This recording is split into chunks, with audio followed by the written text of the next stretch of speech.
নমস্কার বন্ধুরা, আমার চ্যানেলে তোমাদের সবাইকে স্বাগত জানাই। আজকে আমি তোমাদের বাসন্তী পোলাও বানিয়ে দেখাবো। সামনে সরস্বতী পুজো, তো তোমরা সরস্বতী পুজোর দিন বাড়িতে এরকম ঝরঝরে বাসন্তী পোলাও আর সাথে ঝাল ঝাল আলুর দম বানিয়ে নিতে পারো। দেখো, এখানে আমি প্রথমেই একটা গ্লাসে সাহায্যে এখানে আমি চালটা মেপে নিচ্ছি। এই গ্লাসের আমি 2 গ্লাস মতো গোবিন্দভোগ চাল নিয়ে নিলাম। নিয়ে এবার আমি চালটাকে জল দিয়ে ভালো মতো ধুয়ে নেব। আমি কিন্তু এখানে 2বার মতো চালটা ধুয়েছি। খুব বেশিবার চালটা ধোয়া যাবে না, তাহলে কি হবে, গোবিন্দভোগ চালের গন্ধটা কিন্তু চলে যাবে। আর দেখো, আমি এখানে জলটা খুব ভালো মতো ছেঁকে নিচ্ছি, মানে জলটা খুব ভালো মতো ফেলে দিতে হবে। তারপরে কি করব, একটা থালার মধ্যে আমি এই চালটাকে ছড়িয়ে দেব যাতে এটা ঝরঝরে হয়ে যায়। এটা মানে হাওয়াতেই টেনে যাবে।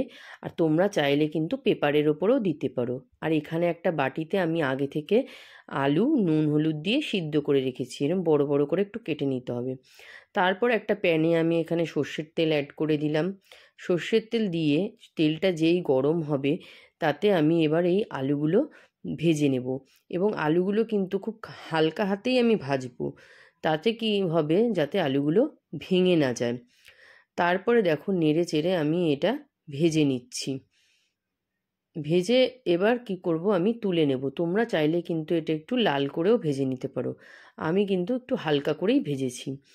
এইবার তেলের মধ্যে আমি এখানে কালো জিরা ফোড়ন দিয়ে দিলাম। আর দিয়ে দিচ্ছি হচ্ছে 2টো তেজপাতা।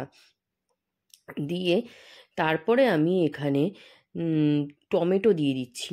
এবার টমেটোটা কিন্তু আমার রেসিপি যদি তোমরা আগে দেখে থাকো, আমি সবসময় তেলে দিতে বলি। তাতে কি হয়, টমেটোটা যদি আমরা তেলের মধ্যে দিই তাহলে তেলে একটা খুব সুন্দর রং ছাড়ে এবং টমেটোটা খুব ভালো গলেও যায়। আর একটু নুন দিয়ে আমি এটা ঢেকে দিয়েছি।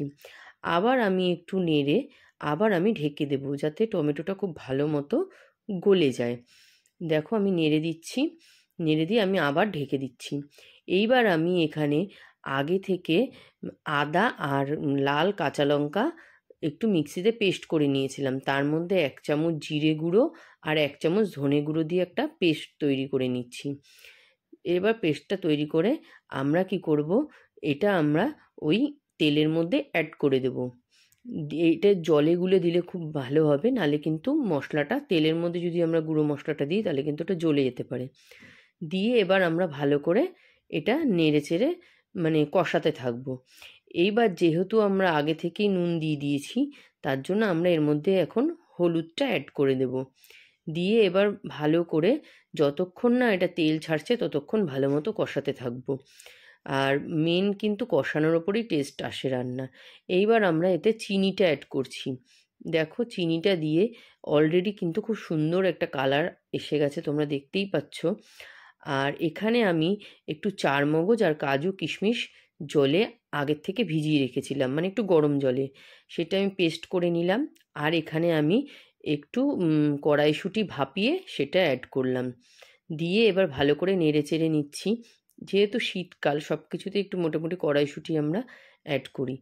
এইবার এই চারমগজের পেস্টটা আমরা এর মধ্যে যোগ করছি। দিয়ে এবার একটা কাজুর কিন্তু একটা গন্ধ আছে, এটা দিয়েই মশলাটা দিয়ে কিন্তু ভালো মতো আমরা একটু কষিয়ে নেব।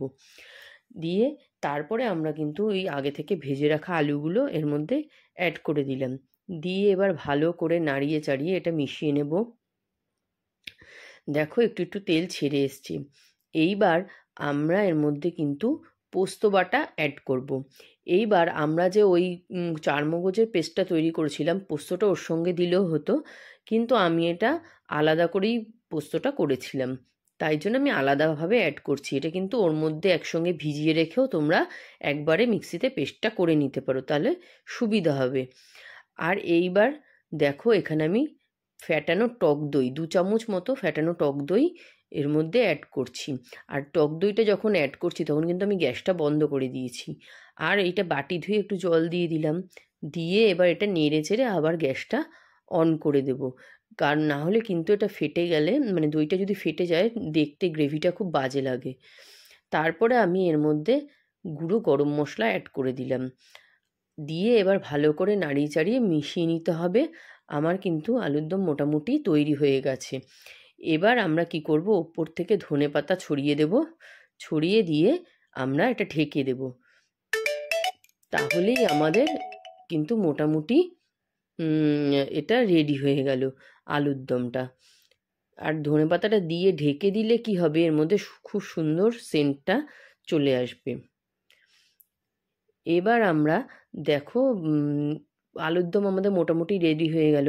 এবার আরেকটা আমরা কড়াই বসিয়ে নিয়েছি, এর মধ্যে কিন্তু আমি সাদা তেল অ্যাড করে দিলাম। এবার কি মানে পোলাও সাধারণত সবাই ঘিতেই করে থাকে, কিন্তু ঘিটা অনেকেই পছন্দ করে না, একটা মানে অনেক গা গোলায়, অনেকে উগ্র লাগে, তাই আমি তেলেই বেশি করে থাকি। এবার কি করছি, আমি সাদা তেলের মধ্যে কাজু কিশমিশটা ভেজে তুলে নেব। খুব সাবধানেই ভাজতে হবে, এটা কিন্তু খুব সহজেই লাল হয়ে যায়, মানে জাস্ট দিয়েই তেলে এটা তুলে নিতে হবে।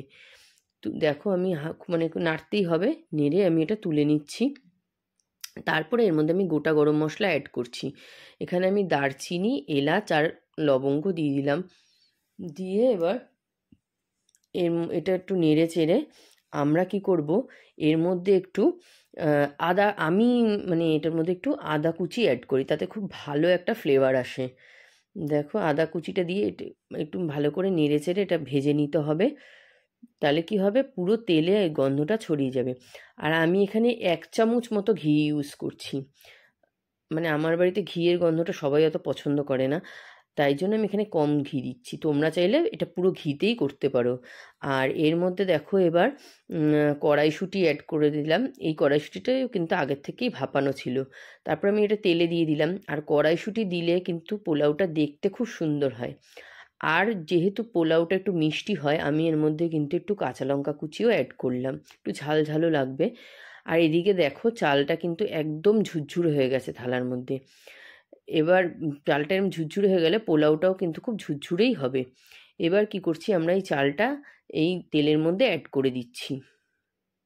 দিয়ে কি করতে হবে, চালটা দিয়ে কিন্তু মানে খুব ভালো করে নেড়ে চেড়ে ভেজে নিতে হবে, যাতে প্রতিটা চালের গায়ে তেলটা লেগে যায়। তাহলে কি হবে, যখন আমরা জলটা দেব তখন একদম ঝুরঝুরে পোলাওটা তৈরি হবে। আর আমি এখানে কোনো রকম ফুড কালার ইউজ করব না, আমি এখানে এমনি রান্নার যে হলুদটা ব্যবহার করি সেটাই দিচ্ছি। ভাজার সময় আমি হলুদটা দিই, তাতে কালারটা খুব ভালো আসে, মানে চালটা হলুদ হয়ে যায়। দেখো হলুদটা দিয়ে কিন্তু আমি খুব ভালো করে নেড়েচেড়ে মিশিয়ে নিচ্ছি। এবার হচ্ছে পোলাওয়ের যে মেন কাজ, সেটা হচ্ছে জল অ্যাড। জলটা কিন্তু আমি যে 2 গ্লাস মেপে চাল নিয়েছিলাম, সেম ওই গ্লাসেরই আমি মানে ডবল জল দেব। মানে 2 গ্লাস চাল নিয়েছি, তার জন্য আমি 4 গ্লাস জল এখানে একটু উষ্ণ গরম করে নিয়েছি আগের থেকে। উষ্ণ গরম করে সেই জলটা অ্যাড করে দিলাম। এইবার একটু মানে নিজেকে দেখে নিতে হবে নুন মিষ্টিটা। তো আমি একটু নুন লাগবে তাই একটু নুন দিলাম, আর একটু হলুদ দিয়ে, আর এখানে আমি 2 চামচ দুই না 3 চামচ মতো আমি চিনি দিয়েছি। আমি একটু মিষ্টি মিষ্টি করেছি। এই মিষ্টিটা কিন্তু যে যেরম খাও চিনিটা সেরম অ্যাড করতে হবে, যার যার এটা মুখের স্বাদের ওপরে। আর এখানে আগে থেকে ভেজে রাখা কাজু কিশমিশটা অ্যাড করে দিলাম। দিয়ে এবার ভালো করে নেড়েচেড়ে দেখো এটা মিশিয়ে নিয়ে এবার আমরা আঁচটা কিন্তু লো টু মিডিয়াম রেখে ঢেকে দেব। তার কিছুক্ষণ বাদে আবার এটা একটু ঢাকনাটা তুলে আবার একটু নেড়েচেড়ে মিশিয়ে দিতে হবে। তারপরেই কিন্তু আমাদের পোলাও মোটামুটি রেডি হয়ে যাবে। দেখো আমি ঢেকে দিয়েছি, এবার খুলেছি, আমার পোলাও পুরো রেডি। এবার কি হবে, একটু মনে হচ্ছে বাকি আছে, কিন্তু একটু আঠা আঠা আছে, কিন্তু যখন আমরা এটা ঢেকে রাখবো তখন কিন্তু মানে 5-10 মিনিট বাদে যখন এটা ঠান্ডা হয়ে যাবে তখন কিন্তু এটা পুরো ঝুরঝুরে হয়ে যাবে। তো আমার বাসন্তী পোলাও রেডি। তা তোমাদের যদি আমার এই রেসিপিটা ভালো লাগে তা লাইক করো, আমাদের চ্যানেলটা সাবস্ক্রাইব করো আর শেয়ার করে দিও।